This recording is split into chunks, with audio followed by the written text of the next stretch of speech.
आइए देखते हैं आज का महत्वपूर्ण वास्तु विषय एक्सपर्ट सत्येंद्र गौतम जी के साथ। आज का वास्तु विषय साउथ फेसिंग घर से संबंधित है। अगर एक घर साउथ फेसिंग है तो स्वाभाविक है कि उसका मेन एंट्रेंस भी साउथ फेसिंग ही होगा। अक्सर लोगों का ये मानना है कि साउथ फेसिंग मेन एंट्रेंस शुभ नहीं होता है, ये ठीक नहीं होता है। क्या ये सही है? आज इसी का जवाब मैं आपको इस वीडियो में दूंगा। इसके साथ साथ मैं आपको ये भी बताऊंगा कि मेन एंट्रेंस पे दरवाज़ा कैसा होना चाहिए, दरवाजे से संबंधित क्या वास्तु गाइडलाइंस है। पहले हम बात करते हैं साउथ में मेन एंट्रेंस की। जैसा मैंने कहा, काफ़ी लोगों की ये मान्यता है कि साउथ में मेन एंट्रेंस शुभ नहीं होता है। वो लोग ये मानते हैं कि नॉर्थ और ईस्ट का एंट्रेंस अच्छा होता है, जबकि साउथ का एंट्रेंस खराब होता है। देखिए, वास्तु के अनुसार चारों दिशाएं समान रूप से शुभ हैं। इसका जवाब कि क्या साउथ का एंट्रेंस शुभ होता है या नहीं, इसका जवाब हाँ या ना में नहीं दिया जा सकता है। आइए इसको हम समझते हैं। South direction south east corner से लेके साउथ वेस्ट कॉर्नर तक की दूरी होती है। अगर हम मेन एंट्रेंस की बात करें और हम ये कहें कि साउथ में मेन एंट्रेंस कहीं भी हो सकता है, साउथ ईस्ट, साउथ या साउथ वेस्ट में, तो ये गलत है। साउथ में मेन एंट्रेंस की एक पर्टिकुलर लोकेशन है। अगर मेन एंट्रेंस उस लोकेशन पे है तो वो बहुत ही शुभ है। वो उतना ही शुभ है जितना कि एक मेन एंट्रेंस नॉर्थ या ईस्ट में होता है। अगर साउथ में उस पर्टिकुलर लोकेशन पे मेन एंट्रेंस नहीं है तो ये बहुत ही अशुभ होता है। इस पर्टिकुलर लोकेशन को, जो कि साउथ में मेन एंट्रेंस के लिए होनी चाहिए, उसके बारे में मैं आपको आज डिटेल में बताता हूं। इस पर्टिकुलर लोकेशन को हम दो सिद्धांतों के बेसिस पे आज जानेंगे। पहला सिद्धांत सोलर फिजिक्स के बेसिस पे है और दूसरा सिद्धांत हमारे प्राचीन वास्तु ग्रंथ सम्रागन सूत्रधार और अपराजिता प्रच में जिसका वर्णन है उसके बेसिस पे है। पहले हम बात करते हैं सोलर फिजिक्स के सिद्धांत की। देखिए, सूर्य ईस्ट में उदय होता है, उसके बाद साउथ ईस्ट में ट्रैवल करते हुए साउथ से होकर साउथ वेस्ट में पहुंचता है और साउथ वेस्ट के बाद वो वेस्ट में जाके अस्त हो जाता है। तो सूर्य का जो ट्रांजिट है वो ईस्ट से शुरू होके south east, south, south west और वेस्ट में जाके खत्म होता है। सूर्योदय पर सूर्य की किरणें बहुत ही ठंडी होती हैं और शरीर के लिए बहुत ही लाभकारी होती हैं। जैसे जैसे सूर्य ऊपर चढ़ता है, साउथ ईस्ट डायरेक्शन में पहुंचता है, तो सूर्य की किरणें थोड़ी गर्म होनी शुरू हो जाती हैं। जब सूर्य साउथ डायरेक्शन में आता है दोपहर के वक्त, तो उसकी किरणें बहुत ही ज़्यादा गर्म हो जाती हैं और जो शरीर के लिए हानिकारक होती हैं। सूर्य दोपहर के तुरंत बाद जैसे ही साउथ वेस्ट डायरेक्शन में एंटर करता है तो उसकी किरणें रेडियो एक्टिव सक्रिय हो जाती हैं। शरीर के लिए पॉइजन लाइक हैं, पॉइजन की तरह होती हैं, बहुत ही नुकसानदेह होती हैं। इसलिए साउथ डायरेक्शन में, साउथ और साउथ वेस्ट के बीच में मेन एंट्रेंस को मना किया गया है, जिससे कि घर में सूर्य की हानिकारक रेडियो एक्टिव किरणें एंटर ना कर पाएं, घर के सदस्यों को नुकसान ना पहुंचा पाएं। अब आप देखिए, साउथ डायरेक्शन में हमारे पास साउथ ईस्ट और साउथ के बीच का डिस्टेंस बचा, जिसमें कि मेन एंट्रेंस हो सकता है। क्योंकि साउथ से साउथ वेस्ट के बीच में सूर्य की रेडियो एक्टिव किरणों की वजह से, जो कि बहुत ही हानिकारक होती हैं, यहाँ पे मेन एंट्रेंस बनाना वर्जित है। साउथ ईस्ट और साउथ के बीच में मेन एंट्रेंस की पर्टिकुलर लोकेशन जानने के लिए, जो कि हमारे लिए बहुत ही शुभ है, हम रेफर करेंगे, हम देखेंगे कि हमारे जो प्राचीन वास्तु ग्रंथ हैं, सम्रांगन सूत्रधार, अपराजिता प्रच, वो क्या कहते हैं। इनके अनुसार हम साउथ को 9 बराबर पदों में डिवाइड करेंगे। हर पद का एक वास्तु गॉड है। उसके अनुसार हम देखेंगे कि ऐसा कौन सा पद है जो मेन एंट्रेंस के लिए शुभ माना गया है। पहले हम बात करते हैं पहले पद की। साउथ ईस्ट से हम शुरू करते हैं। साउथ ईस्ट का पहला पद है जो कि अग्नि का प्रतीक है। दूसरा पद पूषा का प्रतीक है। तीसरा पद विथत, चौथा पद गृहक्षत, पांचवा पद यम, छठा पद गंधर्व, सातवां पद भृंगराज, आठवां पद मृग, नवां पद पितर।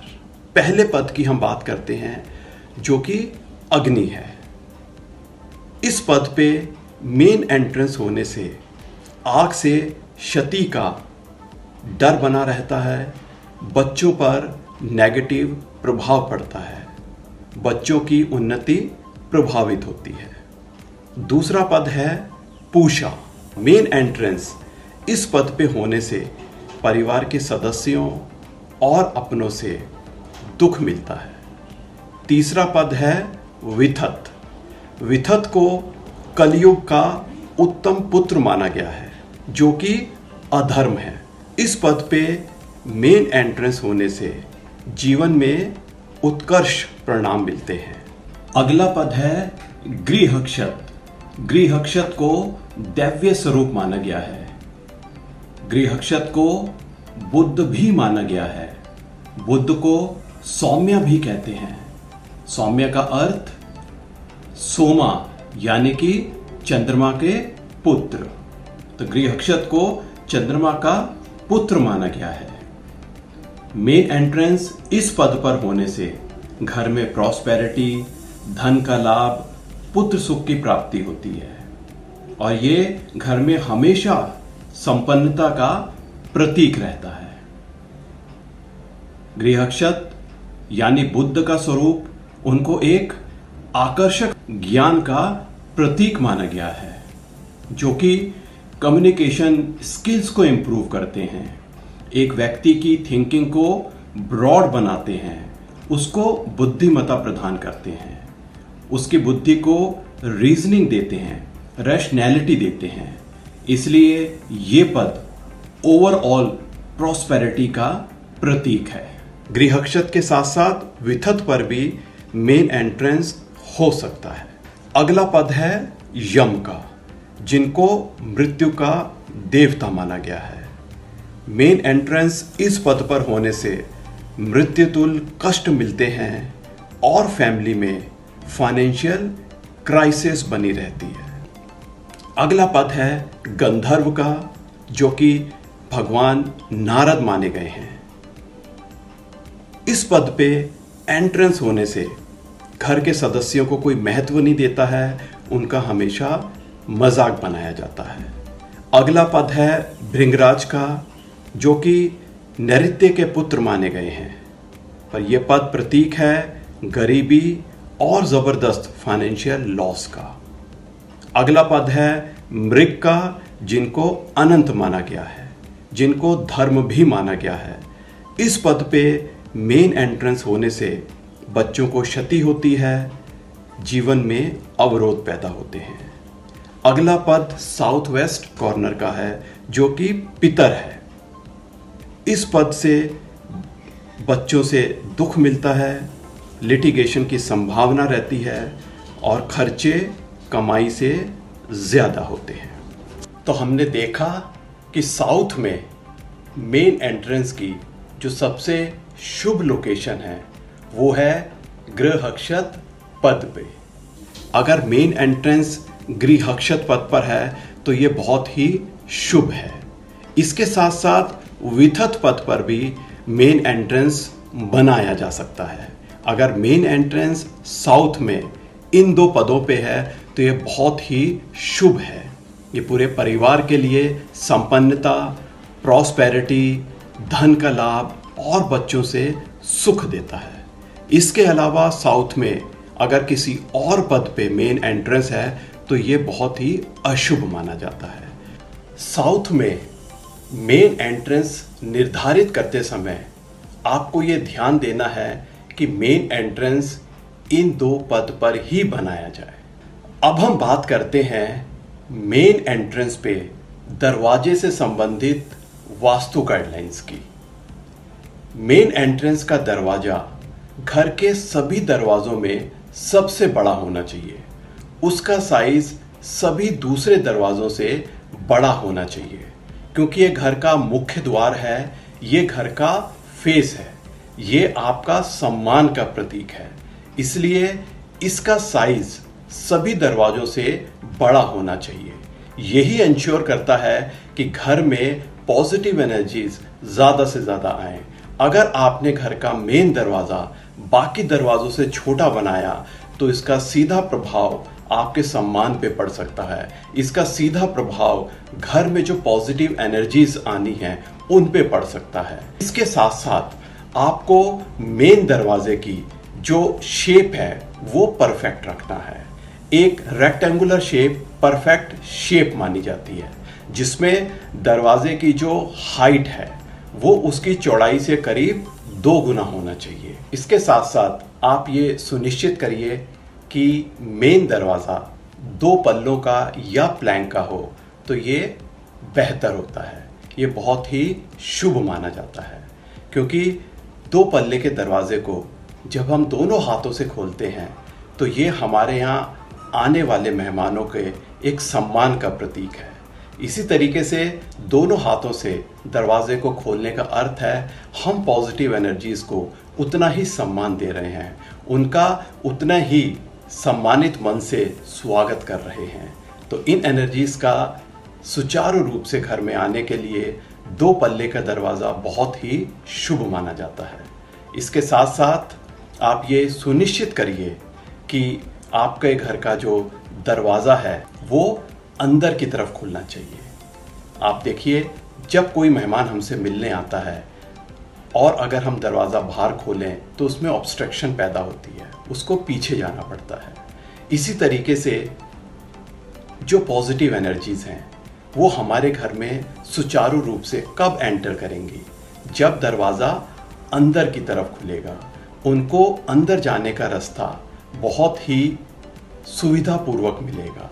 जैसे कि एक मेहमान को जब हम अंदर की तरफ दरवाज़ा खोलते हैं तो बिना ऑब्स्ट्रक्शन के बहुत ही कन्वीनियंट वे में वो घर के अंदर आ सकते हैं। इसी तरीके से जो पॉजिटिव एनर्जीज हैं वो हमारे घर में सुचारू रूप से कब एंटर करेंगी, जब दरवाज़ा अंदर की तरफ खुलेगा। उनको अंदर जाने का रास्ता बहुत ही सुविधापूर्वक मिलेगा। जैसे कि एक मेहमान को जब हम अंदर की तरफ दरवाज़ा खोलते हैं तो बिना ऑब्स्ट्रक्शन के बहुत ही कन्वीनियंट वे में वो घर के अंदर आ सकते हैं। इसी तरीके से एनर्जीज़ का भी हमें ये ध्यान रखना है कि मेन एंट्रेंस का जो दरवाज़ा है वो अंदर खुले तो ये बहुत ही शुभ माना जाता है। मेन एंट्रेंस साउथ से संबंधित अगर आप जो मैंने लोकेशन से संबंधित वास्तु गाइडलाइन बताई और दरवाजे से संबंधित जो वास्तु गाइडलाइन बताई, अगर उनको आप फॉलो करते हैं तो एंश्योर करता है कि घर में संपन्नता बनी रहेगी और प्रॉस्पेरिटी रहेगी। मेन एंट्रेंस साउथ से संबंधित अगर आपके सवाल हैं आप हमसे जुड़ सकते हैं। अगले एपिसोड में एक नए टॉपिक और इंटरेस्टिंग सब्जेक्ट के साथ जुड़ेंगे। थैंक यू, धन्यवाद। Worried about the Vastu of your home, office? Get the solution online. While sitting in your home or office cabin, Book 15 minutes interactive session to talk to us to get scientific solutions of Vastu problems at nominal fee. Register now 96500 45406. To learn Vastu in the most scientific way, register yourself for 15 days online Vastu course. Our WhatsApp number is 96500 45406. अगर आपको ये जानकारियाँ उपयोगी लगी तो channel को like करें और लाइक आइकन पर प्रेस करें और इस विषय पर अधिक जानकारी के लिए और लेटेस्ट अपडेट पाने के लिए चैनल को सब्सक्राइब आइकन प्रेस करके सब्सक्राइब करें।